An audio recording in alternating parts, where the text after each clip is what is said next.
प्यारे विद्यार्थियों, आज हम लोक सेवाओं में पदोन्नति के बारे में अध्ययन करेंगे।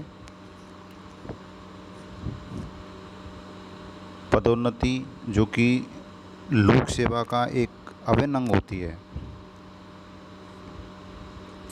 कोई भी लोक सेवक जो सरकारी नौकरी को जीविकोपार्जन के रूप में अपनाता है और अपना पूरा जीवन उसमें व्यतीत करता है, उसको उसकी योग्यता के आधार पर, वरिष्ठता के आधार पर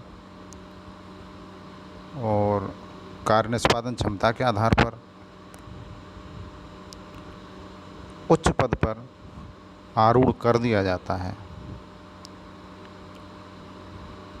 पदोन्नति लोक सेवाओं में कार्यकुशलता लाती है, क्योंकि पदोन्नति के आकर्षण में लोक सेवक अच्छा कार्य करते हैं।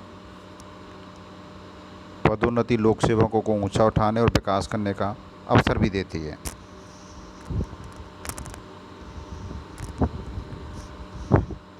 पदोन्नति अंग्रेजी शब्द प्रमोशन का पर्यायवाची शब्द होता है।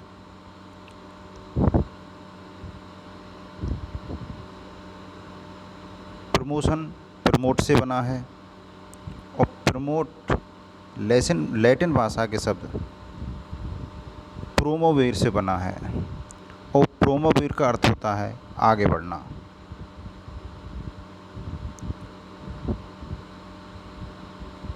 अर्थात पदोन्नति में एक निम्न श्रेणी के पद से उच्च श्रेणी के पद पर उन्नत हुआ जाता है।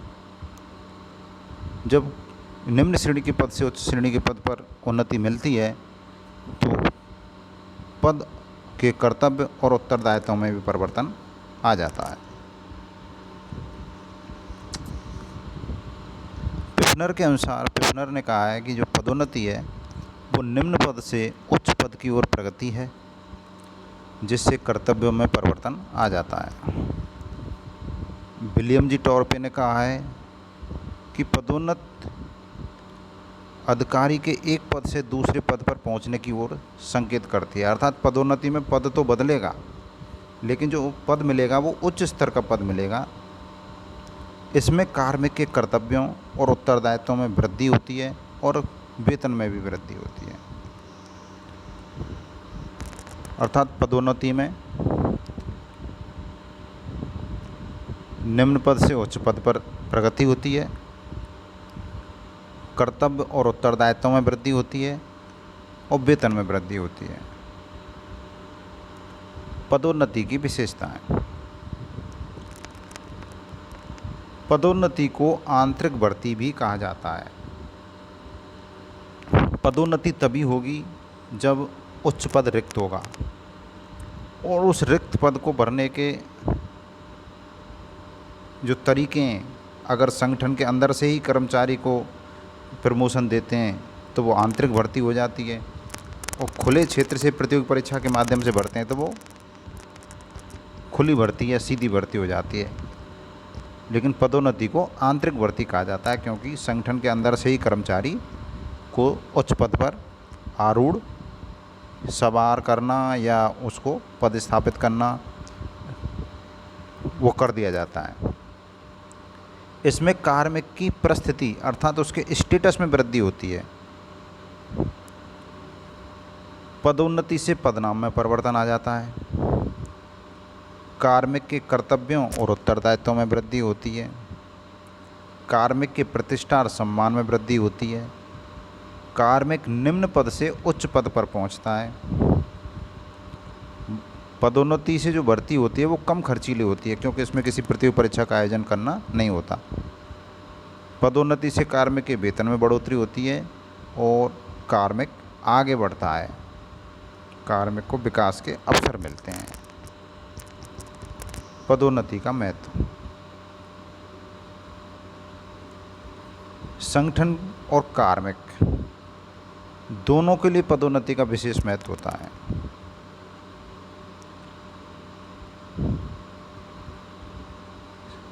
संगठन के लिए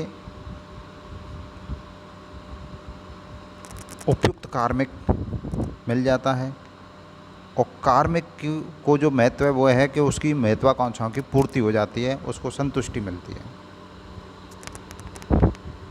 पदोन्नति को अच्छे कार्य का पुरस्कार माना जाता है, अर्थात जो कार्मिक संगठन में अच्छा कार्य करता है उसे पुरस्कार के रूप में पदोन्नति मिल जाती है। पदोन्नति प्रेरणा का स्रोत होती है जो कार्मिक को अच्छे कार्य करने के लिए प्रेरित करती है। पदोन्नति से संगठन की और कार्मिक की दोनों की कार्यकुशलता बढ़ती है। जहाँ पदोन्नति के अवसर कम होते हैं वहाँ योग्य और श्रेष्ठ कर्मचारी नहीं मिल पाते, क्योंकि योग्य और श्रेष्ठ कर्मचारी उन संगठनों में जाते हैं जहाँ पदोन्नति के अवसर ज़्यादा मिलते हैं। पदोन्नति से संगठन को उच्च पदों पर काम करने के लिए अनुभवी, कार्यकुशल और क्षमतावान कार्मिक मिल जाते हैं।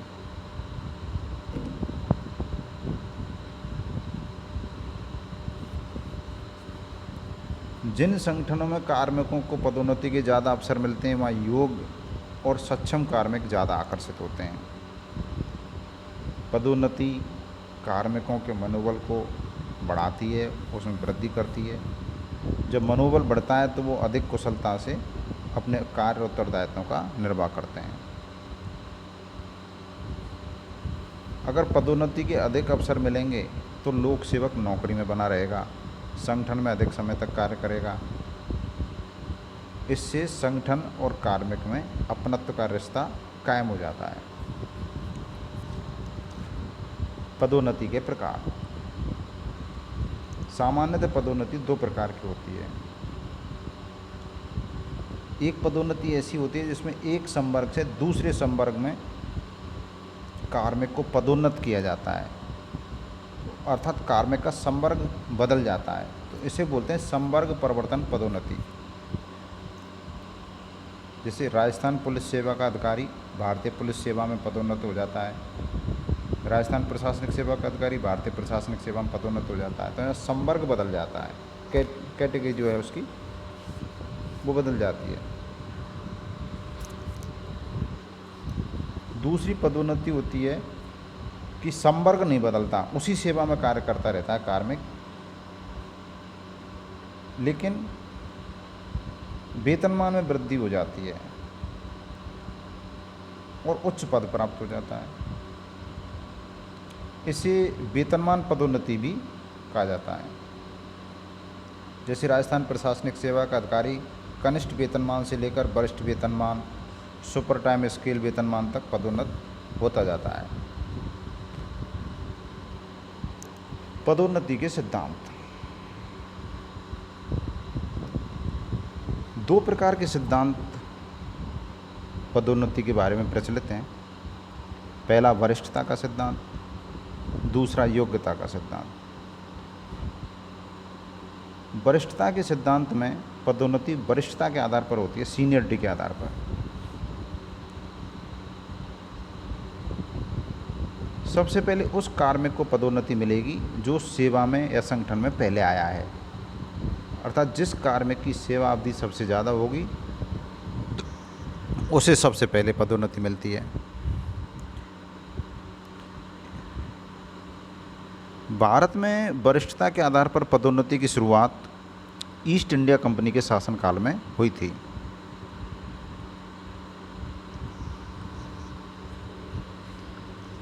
दूसरा सिद्धांत है योग्यता का सिद्धांत। इसमें योग्यता को आधार बनाकर पदोन्नति की जाती है। योग्यता सिद्धांत का जो आशय है, अर्थ है, वो ये है कि जो पदोन्नति के आकांक्षी उम्मीदवार हैं उनकी योग्यता का मूल्यांकन किया जाता है और उसके बाद उनको पदोन्नति दी जाती है। योग्यता के आधार पर पदोन्नति देने में परिश्रमी और कार्यकुशल कार्मिक पदोन्नति प्राप्त कर जाते हैं। इससे कार्मिकों में जो युवा कार्मिक हैं जिनकी सेवा अवधि कम है या वरिष्ठता का कोई मतलब नहीं है, उनमें उत्साह बना रहता है, कर्तव्यनिष्ठता बनी रहती है, क्योंकि उनको मालूम है कि अच्छे कार्य का पुरस्कार मिलता है। कार्मिक की योग्यता निर्धारण करने की 3 विधि होती हैं। प्रतियोगी परीक्षाएं आयोजित करवाई जाएं,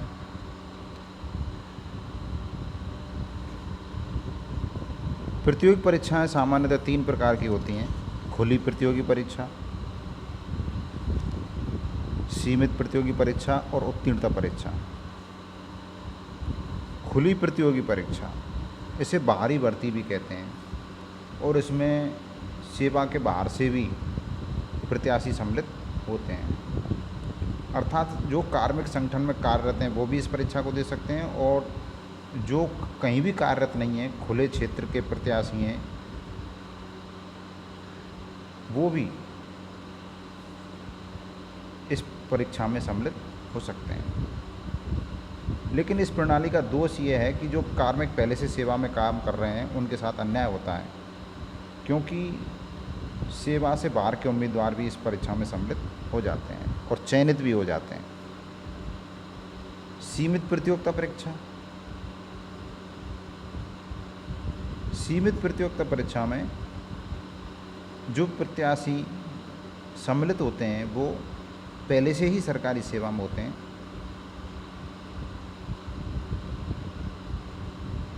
इसे संकुचित पद्धति या बंद प्रणाली भी कहते हैं।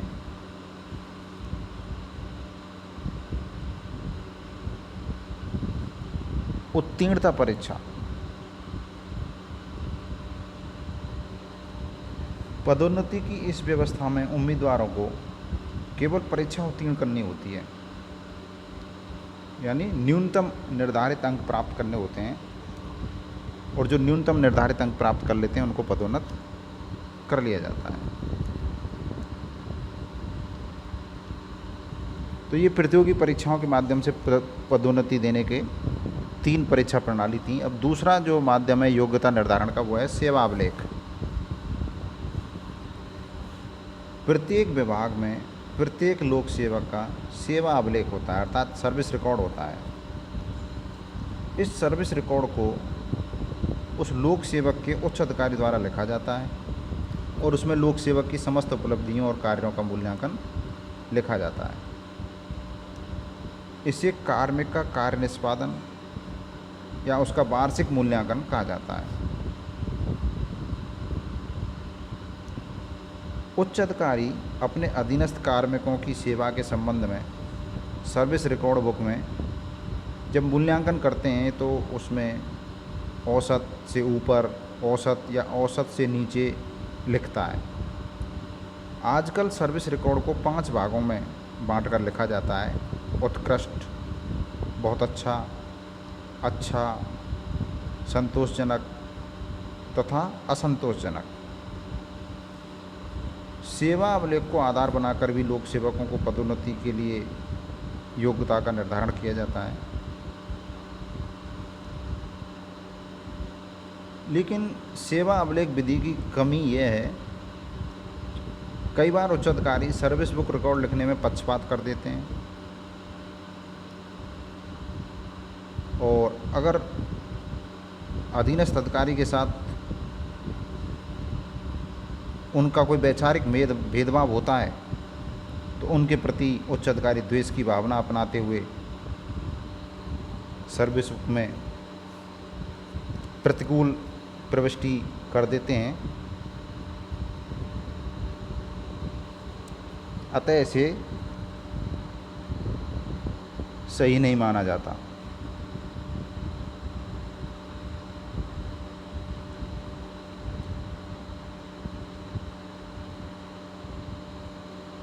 तीसरा जो तरीका है योग्यता निर्धारण का वह है विभागाध्यक्ष तथा पदोन्नति मंडल का निर्णय। लोक सेवक विभाग अध्यक्ष के अधीन, अर्थात उस डिपार्टमेंट का जो हेड है, उस ऑफिस का जो हेड है, उसके अधीन प्रत्यक्ष रूप से कार्य करता है। कार्मिक का मूल्यांकन विभाग अध्यक्ष अच्छी तरह से कर पाता है, क्योंकि उस कार्मिक ने अपने विभाग अध्यक्ष के नीचे काम किया है, उनके निर्देशन में काम किया है, उनके सुपरविज़न में काम किया है।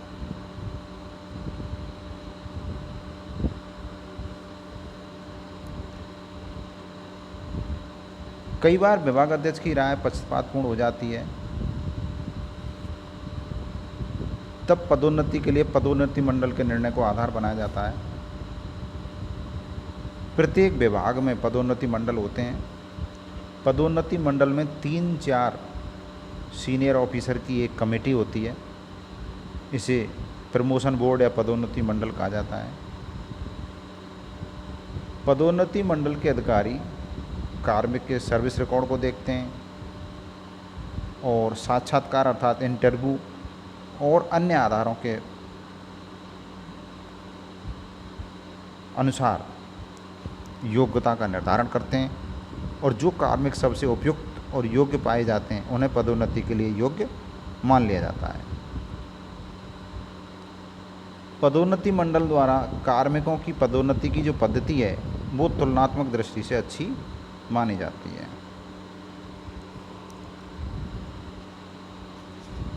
पदोन्नति का जो वरिष्ठता सिद्धांत है, जिसमें जो कार्मिक सेवा में पहले आया उसको पहले पदोन्नति दी जाती है, उसके जो गुण हैं, लाभ हैं, वो निम्नानुसार हैं। यह प्रणाली व्यक्ति निरपेक्ष प्रणाली है, अर्थात इसमें किसी भी व्यक्ति विशेष का कोई पक्ष नहीं लिया जाता। जो व्यक्ति वरिष्ठ है वह पहले पदोन्नति का अधिकार होता है। वरिष्ठता एक वास्तविकता होती है जिसे नज़रअंदाज नहीं किया जा सकता। आंतरिक संघर्ष कम, क्योंकि जो वरिष्ठ है उसको पहले पदोन्नति मिलेगी, इसलिए संगठन के अंतर्गत पदोन्नति के संदर्भ में आंतरिक झगड़े समाप्त हो जाते हैं और जो व्यक्ति पदोन्नति करते हैं उन पर कोई दबाव नहीं पड़ता। अनुभवी कार्मिक मिलना, जो व्यक्ति वरिष्ठ होता है वो अनुभवी भी होता है। अनुभवी कार्मिक प्रशासन में अपने कार्यों को सुचारू ढंग से संचालित करता है और प्रशासन को उच्च पदों के लिए योग्य कर्मचारी नहीं ढूंढने पड़ते। निष्पक्ष एवं न्यायपूर्ण, वरिष्ठता का सिद्धांत पदोन्नति का एक उचित, निष्पक्ष और न्यायपूर्ण आधार है। वरिष्ठों एवं कनिष्ठों में अहम का टकराव नहीं। इस सिद्धांत में सभी को पदोन्नति का मौका मिलता है। जो आज कनिष्ठ हैं वो जब वरिष्ठ होंगे तो उनको भी पदोन्नति मिल जाएगी। इस आशा से कनिष्ठ अपने वरिष्ठों के साथ कोई टकराव नहीं करते। राजनीतिक हस्तक्षेप से मुक्त, राजनेता किसी भी कार्मिक को वरिष्ठ नहीं बना सकते। वरिष्ठता लंबे सेवा काल के आधार पर स्वतः निर्धारित होती है, अतः इसमें राजनीतिक हस्तक्षेप नहीं होता। उच्च मनोबल,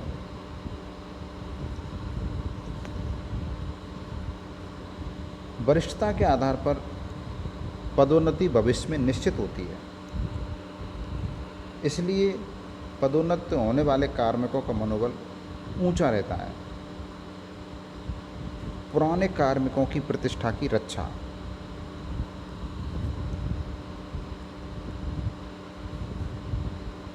वरिष्ठ और अनुभवी कार्मिकों को जब पदोन्नति मिल जाती है तो उन्हें अपने नव आगंतुक नौजवानों के अधीन कार्य करने का अपमान नहीं सहना पड़ता। नव आगंतुक कार्मिक सदैव वरिष्ठों के अधीन कार्य करते हैं। इससे पुराने अनुभवी कार्मिकों की प्रतिष्ठा की रक्षा होती है। सरकारी सेवा की ओर आकर्षित, सरकारी सेवा में पदोन्नति सुनिश्चित होने के कारण योग्य व्यक्ति सरकारी सेवा की ओर आकर्षित होते हैं और सरकारी सेवा को जीविकोपार्जन कैरियर के रूप में अपनाते हैं। स्वचालित प्रक्रिया,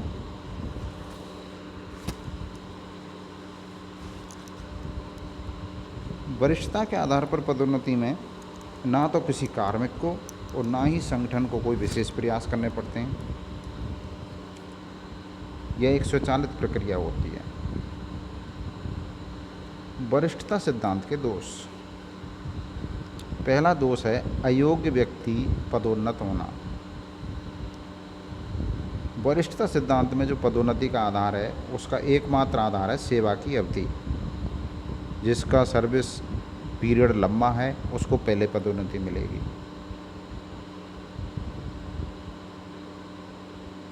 जबकि इसे वरिष्ठता को योग्यता का पैमाना नहीं माना जा सकता।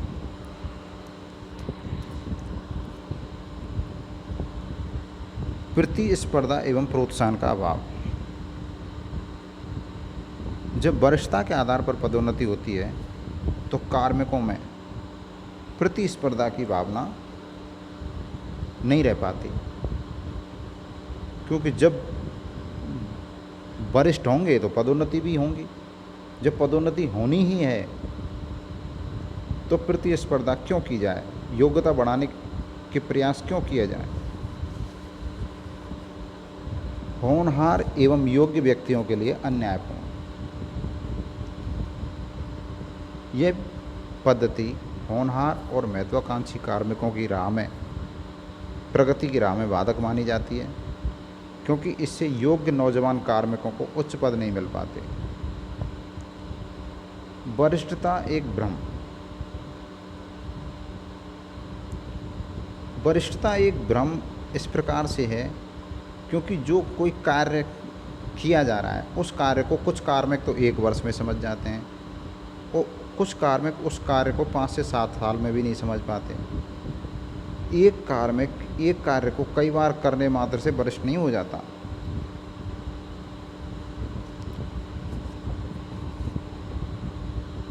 अतः वरिष्ठता एक भ्रम है।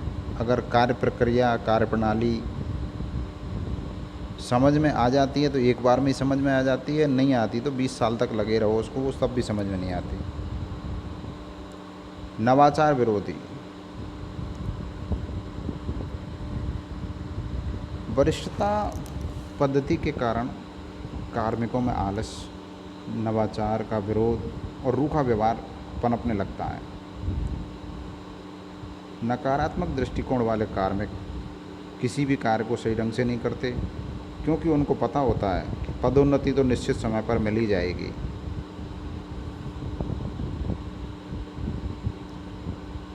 अब हम योग्यता सिद्धांत के गुणों के बारे में पढ़ते हैं। जब पदोन्नति योग्यता को आधार बनाकर दी जाती है तो वो योग्यता सिद्धांत होता है।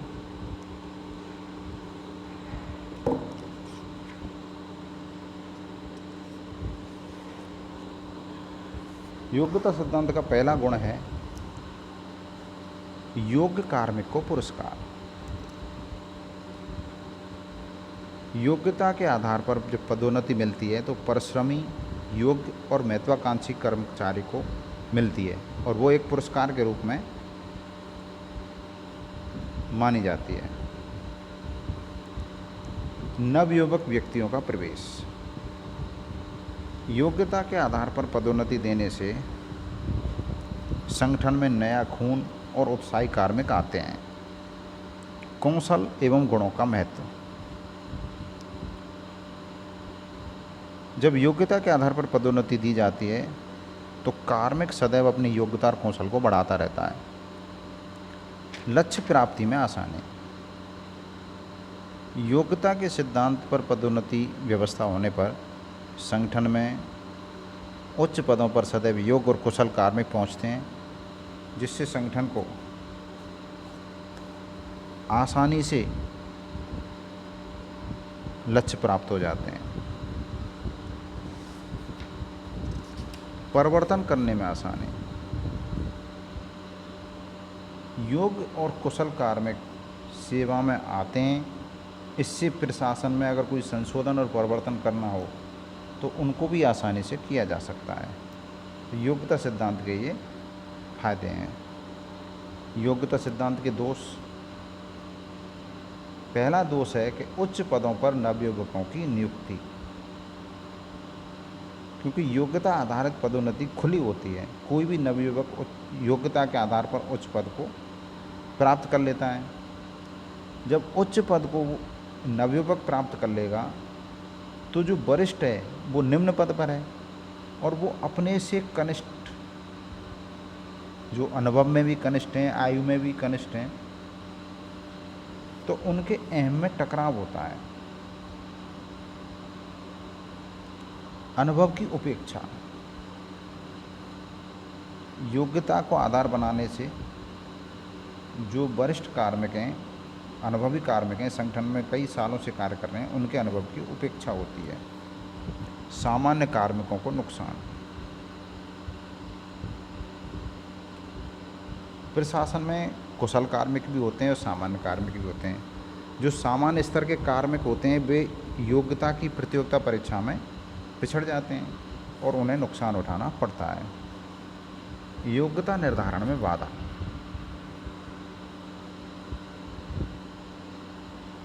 योग्यता आधारित सिद्धांत में सभी कार्मिक पदोन्नति नहीं पा सकते, क्योंकि सभी अपनी योग्यता सिद्ध नहीं कर पाते। और योग्यता निर्धारण की जो विधियां हैं, जो मानक तय कर रखे हैं, कई बार कार्मिक अपने योग्यता को निर्धारित करने के लिए, अपने निर्धारित योग्यता को प्राप्त करने के लिए अनैतिक हथकंडे भी अपनाते हैं। जैसे सेवा अभिलेख विधि है, विभागाध्यक्ष सेवा अभिलेख लिखता है,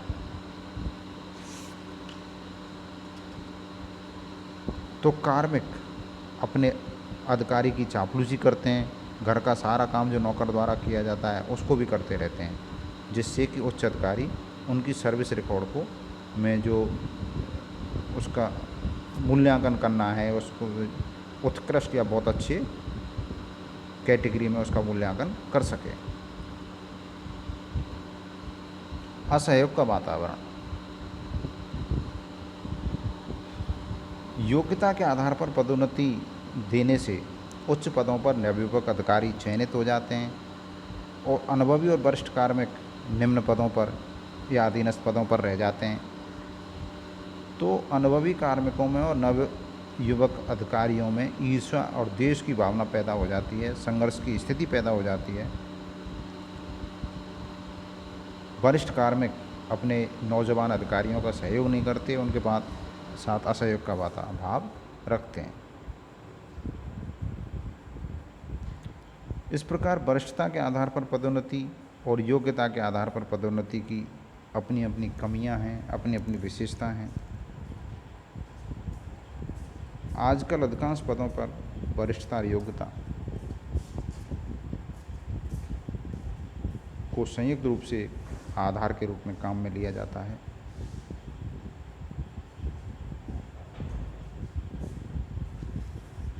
क्योंकि दोनों विधियों को संयुक्त रूप में प्रयुक्त करने पर बहुत कम दोष पाए जाते हैं और कार्मिक भी पदोन्नति की पद्धति से संतुष्ट हो जाते हैं। धन्यवाद।